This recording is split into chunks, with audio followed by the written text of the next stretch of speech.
नमस्कार, मैं हूं डॉक्टर प्रभात दीक्षित। कथकही में आपका बहुत बहुत स्वागत है। जैसा कि आप सभी जानते हैं कि 5 जून को विश्व पर्यावरण दिवस मनाया जाता है, तो मैंने भी सोचा क्यों न मेरे चैनल के माध्यम से आज बात पर्यावरण की जाए। आज मैं आपको इस चैनल पे एक ऐसे शख्सियत से मिलवाने जा रही हूँ जो अब तक 6.5 लाख पेड़ लगा चुके हैं और वो हर पेड़ को अपनी बेटी मानते हैं। तो आइए मिलते हैं चंद्रभूषण तिवारी जी उर्फ पेड़ वाले बाबा से। सबसे पहले तो आपका बहुत बहुत स्वागत है कथकही के चैनल में। सबसे पहला सवाल मेरा ये है कि लोग आपको पेड़ वाले बाबा कहते हैं, इसकी शुरुआत कैसे हुई? मैं बचपन से ही पेड़ लगाने की बात सोचता था और पेड़ लगाता था। और मैं ऐसा कार्य करता हूँ देने का काम। तो मैं पेड़ों को, पौधों को देता हूँ, बीजों को देता हूँ। तो जो देते हैं उन लोगों को लोग बाबा कहने लगे, बाबा कहते हैं। तो बाबा लोगों की समाज में जो भूमिका होती है वो देने की होती है।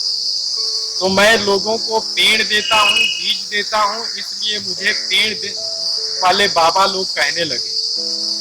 और इसकी शुरुआत इसलिए हुई कि पर्यावरण असंतुलित होने लगा, मौसम अनिश्चित हो गया, तमाम तरह के पशु पक्षियों की प्रजातियां नष्ट होने लगी, जैव विविधता का क्षरण होने लगा, तालाब, झील, पोखरे, नदियां सूखने लगे, तमाम तरह के पशु पक्षी असमय जाने लगे।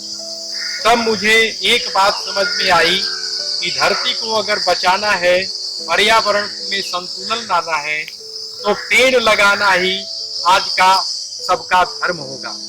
अभी तक के अपने सफर के बारे में बताइए। जब आप पीछे पलट के देखते हैं तो आपको कैसा महसूस होता है, और अब तक आप कितने पेड़ लगा चुके हैं?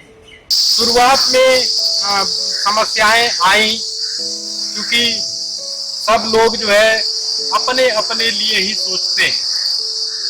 कोई पेड़ पौधों के लिए, पशु पक्षियों के लिए बहुत कम लोग सोचते हैं। इस सोच के कारण घर वाले लोगों का भी बहुत सहयोग नहीं मिलता, और समाज भी उसी दिशा में देखता है। इसलिए पेड़ लगाने, पौधा लगाने, पशु पक्षियों का संरक्षण, तालाब, झील, पोखरों को बचाने की बात करने वाले लोगों को बहुत कम लोग महत्व देते रहे हैं। और लगभग मैं तो 25-25 साल से इस काम को कर रहा हूँ। तो शुरुआत के दिनों में तो बहुत कठिनाई हुई, लेकिन बाद में जो ग्लोबल वार्मिंग और पर्यावरण असंतुलन का मामला दिन पर दिन बढ़ता गया और तमाम तरह की परेशानियां होने लगी, तब लोगों को ध्यान में आया कि चंद्रभूषण तिवारी जो पेड़ लगाते हैं, पेड़ बांटते हैं, ये कोई अच्छा काम कर रहे हैं। और इस तरह से समाचार पत्रों से लेकर के और न्यूज चैनलों का भी ध्यान इधर गया। और अब तो सरकारों का भी जो है काफी इस मामले में ध्यान है, और समाज भी धीरे धीरे जागरूक हो रहा है। तो इस रूप में अपनी यात्रा को हम देखते हैं। 26 जनवरी 2006 से 11 लाख पेड़ लगाने का संकल्प लिया, और अब तक 6.5 लाख से अधिक पेड़ लगा चुके हैं।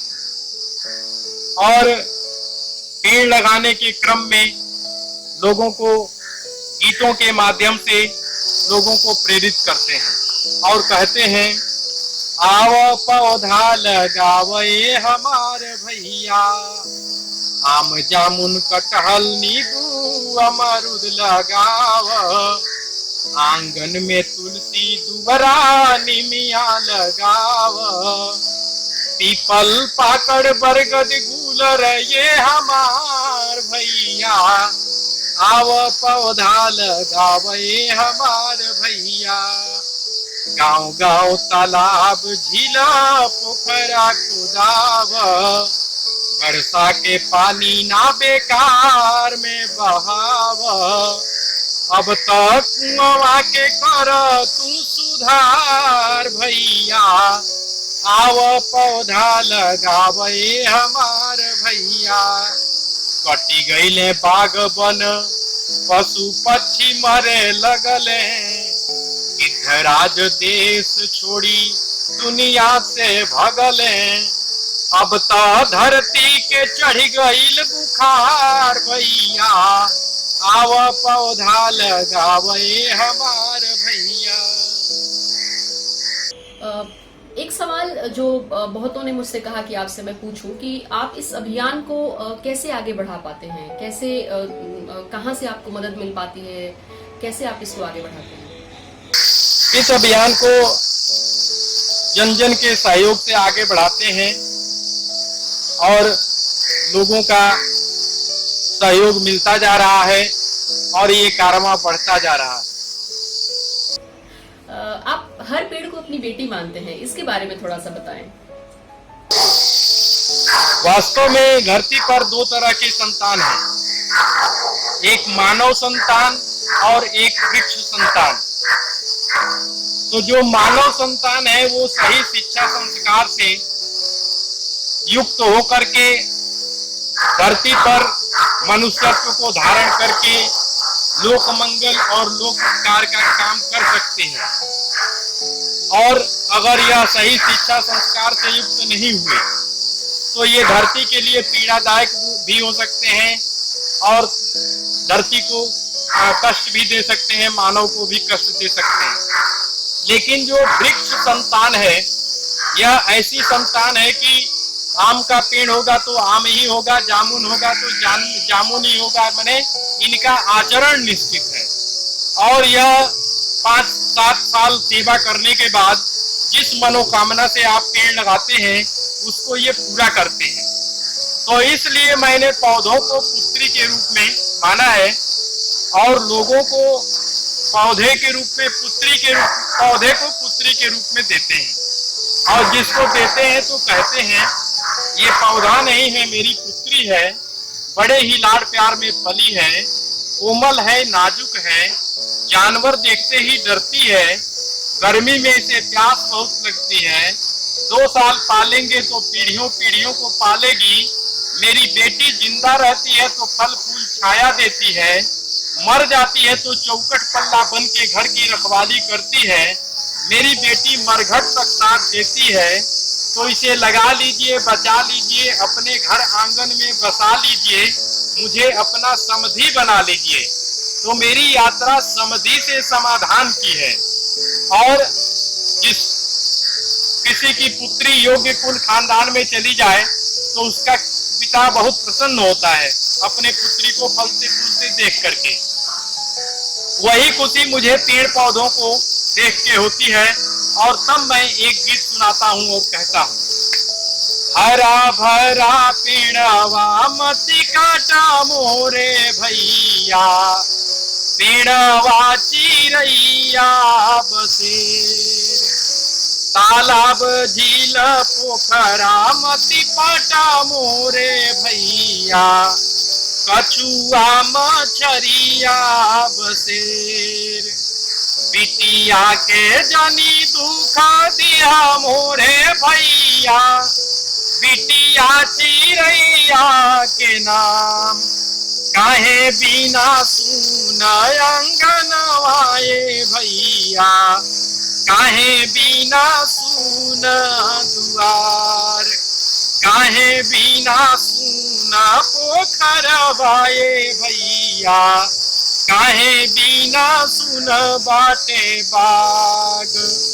उमड़ी झूमड़ी बाबा तुलसी लगावे, निमिया लगावे अकेल, जे कर तुलसी होते ले जई है, रही जई है अमावा अकेल, रही जई है अमावा अकेल। विश्व पर्यावरण दिवस के इस मौके पर आप देश के जनता से क्या अपील करना चाहेंगे, क्या कहना चाहेंगे? पर्यावरण के ही हम सब अंग हैं। इस धरती पर जो भी कुछ दिखता है वो प्रकृति और पर्यावरण का ही हिस्सा है। तो पदार्थ, पेड़ पौधे, पशु पक्षी, जीव जंतु और कुछ दिखते हैं नहीं दिखते हैं, सभी पर्यावरण के ही अंग हैं।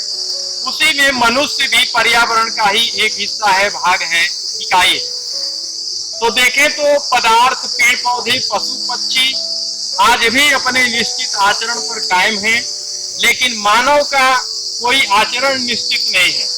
मानव का के निश्चित आचरण की प्रतीक्षा इस प्रकृति को है, और प्रकृति चाह रही है कि मानव लोभ लाभ से ऊपर होकर के और उपयोग सदुपयोग विधि से धरती पर जिए, और दिन पर दिन धरती उपजाऊ होती जाए, जंगल बढ़ते जाएं, जानवर स्वस्थ होते जाएं, और नदियों तालाब झील पोखरों का पानी निर्मल और अविरल रहे, और संपूर्ण वातावरण में शुद्ध हवा हो, और पशु पक्षियों का भी संरक्षण हो। यही हम भी चाहते हैं, और इसका एक ही चाबी है, एक ही निदान है, वो है धरती पर 33% वन क्षेत्र होना। तो मानवीय प्रयास से पेड़ लगाए जाए, वो भी फलदार पेड़। वास्तव में मानव को यही समझना है कि बड़े वृक्षों पर पके हुए फल ही मानव का आहार है। यह बात समझ में आ जाए तो धरती पर पर्यावरण में संतुलन हो, और आज के दिन हम सबको यह शुभ संकल्प लेना चाहिए कि पर्यावरण संतुलन के लिए हम पेड़ लगाएंगे, पेड़ बचाएंगे, और सबको नमस्कार नमस्ते करेंगे, और सबका जीवन बचाएंगे। आपने कथकही को अपना वक्त दिया और इतनी अच्छी बातें बताई, और आपने जो गीत गाए हमारे लिए, इसका बहुत बहुत आभार, बहुत बहुत शुक्रिया।